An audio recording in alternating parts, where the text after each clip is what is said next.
felino que carrega um frenesi de fúria está à solta.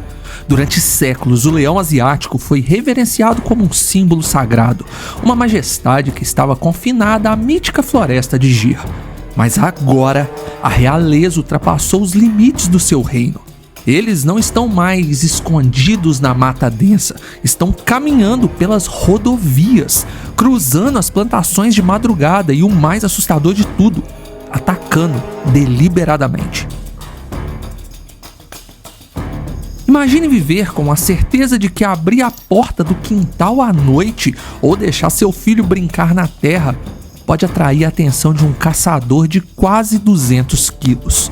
Essa é a realidade angustiante de milhares de famílias indianas que de repente se viram presas no epicentro de uma guerra por território.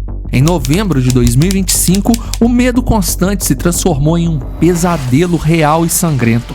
Em um intervalo assustador de apenas 48 horas, uma série de ataques relâmpagos e brutais ceifou vidas inocentes, chocando o país inteiro e instaurando pânico absoluto diante da presença de um novo devorador de homens. Diante disso, especialistas começaram a temer o cenário mais catastrófico possível: um surto silencioso de raiva. Uma doença capaz de invadir o sistema nervoso desses gigantes, derretendo o medo natural que tem do homem e desencadeando um frenesi de fúria e loucura incontrolável. Outros apontam que não há indícios de doença, e sim uma floresta que está ficando pequena demais para conter o governo desse monarca selvagem. Esse é o Ordinário.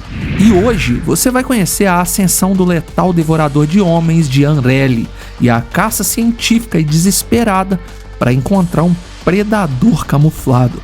Deixe seu like, se inscreva no canal e vamos nessa. Anreli não é uma selva.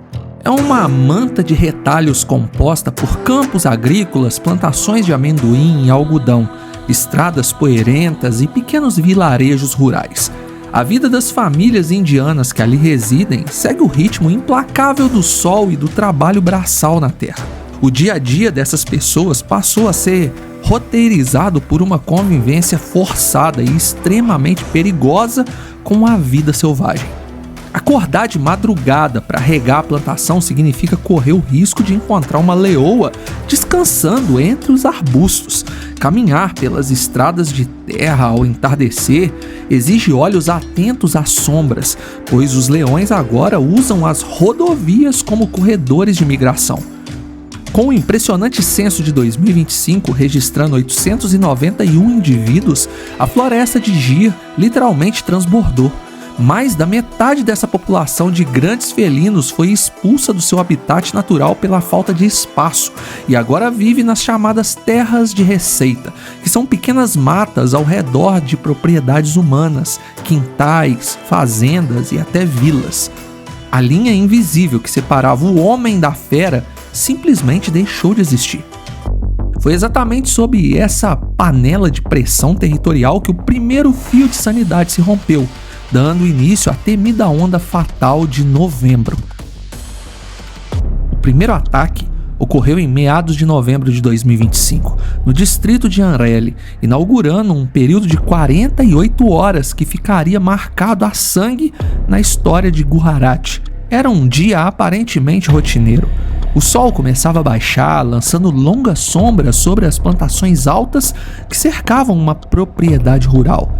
Perto da sede da fazenda, a poucos metros da aparente segurança do lar, um menino de apenas 5 anos de idade brincava na terra.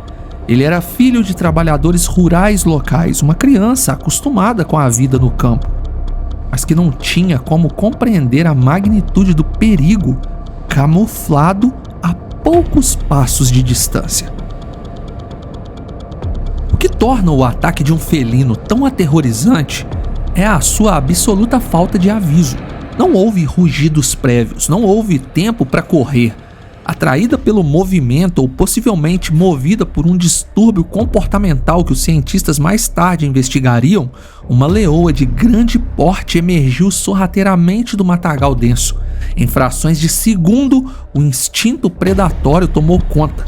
a leoa avançou com uma velocidade explosiva e letal contra o menino. O ataque foi rápido e brutal. Quando os gritos rasgaram o silêncio da fazenda e os familiares correram desesperados em direção à criança, já era tarde demais. O animal havia infligido ferimentos fatais e instantâneos.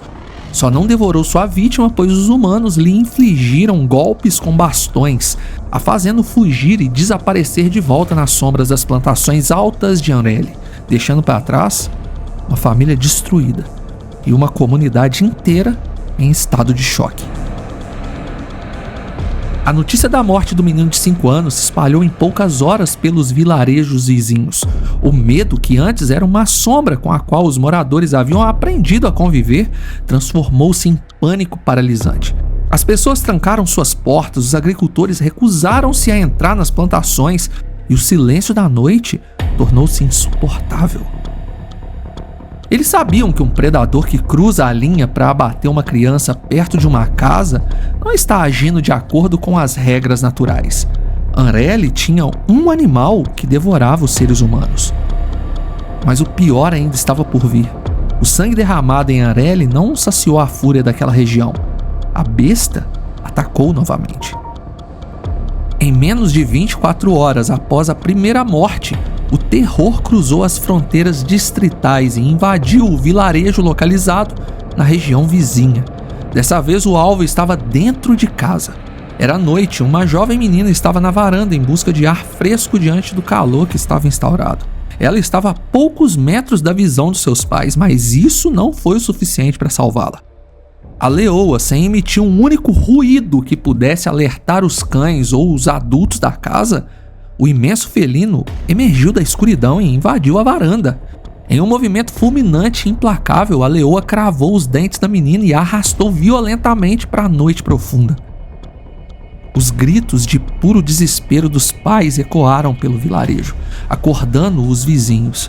Homens e mulheres se armaram com tochas, foices e lanternas trêmulas, embrenhando-se no mato fechado em busca frenética e banhada de lágrimas. Mas a esperança durou pouco. Horas depois, a realidade mais sombria se concretizou. O corpo da garota foi encontrado no meio da vegetação parcialmente devorada. A fera não atacou por defesa territorial. Ela havia invadido uma casa humana para caçar.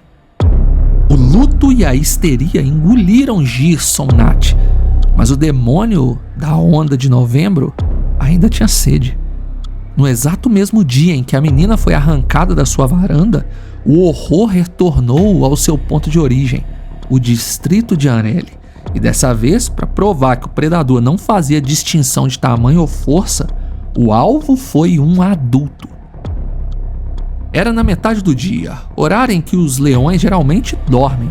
Um agricultor de 34 anos estava em sua plantação focado na tarefa essencial e rotineira de regar suas safras, pensando em estar em segurança, pois o sol queimava no céu.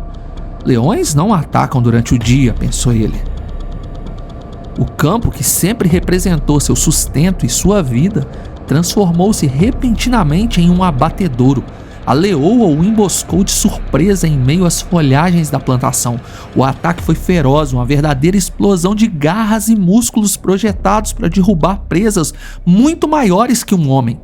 O agricultor lutou por sua vida com as ferramentas que tinha em mãos, golpeando e se debatendo, e por um milagre sangrento, a leoa recuou. E ele conseguiu sobreviver ao ataque, mas sofreu ferimentos profundos que o deixaram à beira da morte. Uma leoa. 3 ataques confirmados em apenas 48 horas. Massacre é a única palavra que se encaixa aqui. A região inteira entrou em estado de paralisia total e a pressão sobre as autoridades para encontrar o devorador de homens estava prestes a desencadear uma das caçadas mais urgentes já vistas no país. A resposta do governo indiano precisava ser imediata. O Departamento Florestal de Gujarat foi mobilizado em uma verdadeira operação de guerra. Guardas florestais armados com dardos tranquilizantes e redes pesadas embrenharam-se nos densos matagais e nas plantações de Anreli, caçando o caçador. O objetivo não era abater, mas capturar. Em uma varredura tática e perigosa pelas áreas dos ataques, a equipe conseguiu capturar não apenas um, mas 5 leões adultos, entre machos e fêmeas, que rondavam o perímetro das fazendas onde o menino de 5 anos havia sido morto. Mas então, um dilema ético e científico paralisou a operação. Qual deles havia provado a carne humana? Para não punir um animal inocente, os biólogos e veterinários recorreram à ciência do DNA e à análise de fezes, conhecida como scat analysis. Eles coletaram amostras de sangue e tecidos deixados nos locais dos ataques e os cruzaram com os fluidos e excrementos dos 5 leões capturados. O objetivo era encontrar a impressão digital biológica das vítimas dentro do trato digestivo do felino. Dias de extrema tensão se passaram até que os resultados dos laboratórios confirmassem o veredito. Um dos leões apresentou traços inegáveis de DNA humano. A fera estava identificada e não era uma leoa. Era um macho jovem que, por ter uma juba rala, foi confundido com uma fêmea. O animal, considerado o devorador de homens, não enfrentou o corredor da morte, pois a lei indiana proíbe o abate a menos que a captura seja totalmente impossível. O leão culpado foi sentenciado à prisão perpétua, condenado a viver o resto dos seus dias em cativeiro rigoroso, longe da natureza que um dia dominou. Os outros 4 leões, declarados inocentes pelas provas de DNA, foram monitorados e realocados para áreas mais profundas e isoladas da floresta, na tentativa de não desequilibrar a dinâmica das alcateias locais. Contudo, a captura do assassino de Anreli não encerrou o terror, apenas abriu a porta para perguntas muito, mas muito mais perturbadoras. Por que esses leões, que historicamente evitam o homem, estavam atacando crianças em varandas e caçando em plena luz do dia? Biólogos renomados como Ravi Shelan trouxeram à tona uma hipótese no mínimo assustadora: um surto de raiva. A doença que ataca diretamente o sistema nervoso central derrete o instinto de preservação e o medo natural do animal, transformando-o em uma máquina de matar desprovida de limites e sanidade. O temor se justificava pelo histórico recente, já que uma leoa suspeita de infecção havia morrido misteriosamente após ser capturada em 2024.